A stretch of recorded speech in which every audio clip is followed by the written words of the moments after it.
Hello families, welcome to my channel. இன்றைக்கி எதை பற்றின வீடியோ அப்படின்னா, ரைன் டிடெக்டர் ப்ராஜெக்ட் வந்து எங்கள் ஸ்டூடெண்ட்ஸும் நாங்களும் ரெடி பண்ண போகிறோம். அந்த வீடியோவை தான் இப்போ பார்க்க போகிறீங்க. ஃபஸ்ட்டு என்ன பண்ணுறாங்க அப்படின்னா, அந்த ரைன் டிடெக்டருக்கு வந்து தேவையான திங்ஸ் எல்லாம் கொண்டு வந்துட்டாங்க. நெக்ஸ்ட்டு வந்து ஒரு வீடு மாதிரி ரெடி பண்ணுறாங்க பசங்க. இது வந்து ப்ராஜெக்ட்டுக்கு வந்து வெளியில் ஸ்கூலில் போயிட்டு அதர் ஸ்கூல் ஸ்டூடெண்ட்டு கூட போயிட்டு கலந்துக்கணும். அதுக்காக தான் இந்த பிள்ளைங்க இவ்வளோ கஷ்டப்பட்டுட்டு இருக்காங்க. ஃபஸ்ட்டு வந்து பில்டிங் வந்து கட்டுறாங்க, அதாவது ஒரு வீடு மாதிரி கட்டிக்கிறாங்க. ஃபஸ்ட்டு இந்த வீடு மாதிரி கட்டுறதுக்கே எவ்வளோ டைம் ஆயிடுச்சு. எங்கள் பிள்ளைங்க எப்படியாவது வீடை வந்து ரெடி பண்ணிடுங்கடா அப்படின்னு சொன்னாலும் அதுக்கு ஸ்கேல் வச்சு அளவெடுத்து இந்த அளவுக்கு தான் வைக்கணும் அப்படின்னு சொல்லிட்டு கரெக்டாக வந்து பர்ஃபார்மன்ஸ் வந்து பண்ணிட்டு இருந்தாங்க. லாஸ்ட்டாக வந்து நாங்களும் வந்து ஹெல்ப் பண்ணிட்டு இருந்தோம். அந்த வீடு எவ்வளோ கலர்ஃபுல்லாக வந்து ரெடி பண்ணிட்டாங்க பாருங்கள். பார்க்கறதுக்கே வந்து அவ்வளோ அழகாக இருக்குது. இது வந்து ஆஃப் தான் வந்து ரெடி ஆயிருக்கு. அதாவது இன்னும் மெயின் விஷயத்துக்குள்ளே இன்னும் போகலை. ரைன் டிடெக்டர் அந்த ப்ராஜெக்டுக்குள்ளே இன்னும் போகல. ஜஸ்ட்டு வீடு மட்டும் ரெடி பண்ணியிருக்காங்க.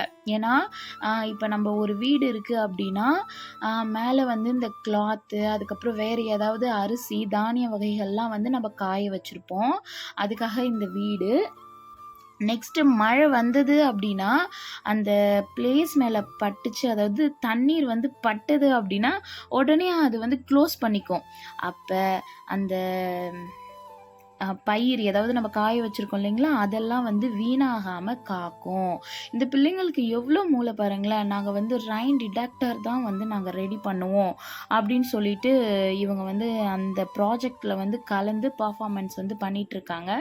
லாஸ்ட்டாக வந்து அதர் ஸ்கூலுக்கும் வந்து நாங்கள் போயாச்சு. அந்த ஸ்கூலில் அந்த பிளேஸும் வந்து கொடுத்துட்டாங்க. அங்கேயும் ஸ்டாண்டிங்கில் இருக்காங்க பிள்ளைங்க. நெக்ஸ்ட் வந்து ஜட்ஜஸ்லாம் வந்து விசிட் பண்ணுறாங்க. லாஸ்ட்டாக வந்து இந்த பிள்ளைங்க வந்து அந்த ரைன் டிடெக்டர் ப்ராஜெக்டை பற்றி எக்ஸ்பிளைன் பண்ணிட்டு இருக்காங்க. ஒன்றுமே அவங்களும் வந்து எவ்வளோ கொஷின் கேட்குறாங்க. இவனும் வந்து விடாமல் ரொம்ப கஷ்டப்பட்டு நல்லா வந்து அவன் எக்ஸ்பிளைன் பண்ணிட்டு இருக்கான். அவங்களும் வந்து என்ன பண்ணாங்கன்னா, ஓகே ரெடி பண்ணி காமி, உன்னுடைய பர்ஃபார்மன்ஸை வந்து பண்ணு அப்படின்னு சொல்லும்பொழுதும் அவன் பண்ணான். அவ்வளோ அழகாக அந்த ப்ராஜெக்டில் வந்து வாட்டர் வச்ச உடனே அந்த ரைன் டிடெக்டர் அது வந்து அந்த ஏதோ இருக்குது இல்லைங்களா, அது என்னது அது அந்த பாக்ஸ் மாதிரி அதை அப்படியே க்ளோஸ் பண்ணுறத வந்து பார்த்தோம். அவ்வளோ அழகாக இருந்தது. இப்போ பாருங்கள் அவங்களே ஏதோ பண்ணி பார்க்குறாங்க. இப்போ தண்ணி வந்து துடைக்கிறான். நெக்ஸ்ட்டு வந்து பாருங்கள், இப்போ அவ்வளோதான் ஓப்பன் ஆகுது. மறுபடியும் வந்து தண்ணி தொட்டு வைக்கிறாங்க அவங்க. மறுபடியும் இது வந்து க்ளோஸ் ஆகுது பாருங்களேன். கண்டிப்பாக ஸ்கூலில் பண்ணும்போது அந்தளவுக்கு ஒர்க்கே ஆகலை. இவங்க பண்ணும்போது அவ்வளோ பர்ஃபெக்டாக வந்து வந்தது. என்னென்னவோ பேசிக்கிறாங்க. பரவாயில்ல, லாஸ்ட்டாக வந்து எங்களுக்கும் எங்கள் பிள்ளைங்களுக்கும் வந்து சர்டிஃபிகேட் வந்து கொடுத்து அமிச்சாங்க. ரொம்ப வந்து ஹாப்பியாக இருந்தது. இதே மாதிரி இன்னும் நிறைய காம்படிஷனில் வந்து கலந்துக்கணும் அப்படின்னு சொல்லிட்டு நாங்கள் நினைக்கிறோம்.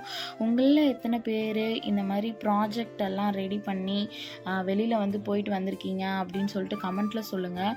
இது வந்து எனக்கு ரொம்ப குட் எக்ஸ்பீரியன்ஸாக வந்து இருந்தது. உங்களில் எத்தனை பேருக்கு இந்த ப்ராஜெக்ட் வந்து பிடிச்சிருந்தது, இது வந்து இம்ப்ளிமெண்ட் பண்ணால் நல்லாயிருக்கும் அப்படின்றத வந்து கமெண்ட்டில் சொல்லுங்கள். டாட்டா பாய்.